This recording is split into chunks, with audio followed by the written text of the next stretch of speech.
ലോകത്തെ ചില രാജ്യങ്ങൾ പൊടുന്നനെ യൂട്യൂബ്, ഫേസ്ബുക്ക്, ടിക്ടോക്ക്, ഇൻസ്റ്റാഗ്രാം തുടങ്ങിയ സോഷ്യൽ മീഡിയ അക്കൗണ്ടുകൾ എല്ലാം, വാട്സപ്പ് അടക്കമുള്ള അക്കൗണ്ടുകളെല്ലാം പൊടുന്നനെ നിരോധിച്ചിരിക്കുന്നു.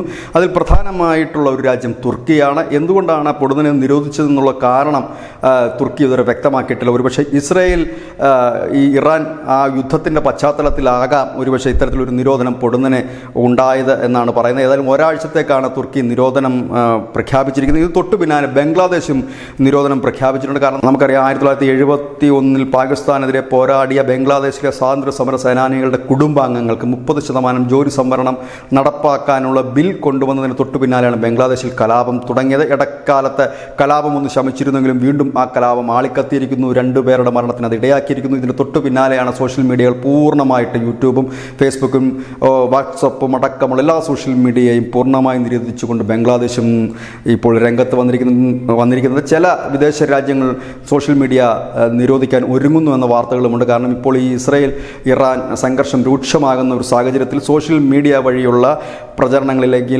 അത്തരത്തിലുള്ള വാർത്തകൾക്ക് വലിയ സ്വാധീനം ആ രാജ്യങ്ങളിൽ ചെലുത്താൻ കഴിയുമെന്നുള്ളത് കൊണ്ടാകാം ഒരുപക്ഷെ. ഏതായാലും ഇപ്പോൾ ബംഗ്ലാദേശും തുർക്കിയുമാണ് നിലവിൽ സോഷ്യൽ മീഡിയ നിരോധിച്ചിരിക്കുന്നത്. News desk, news India Malayalam.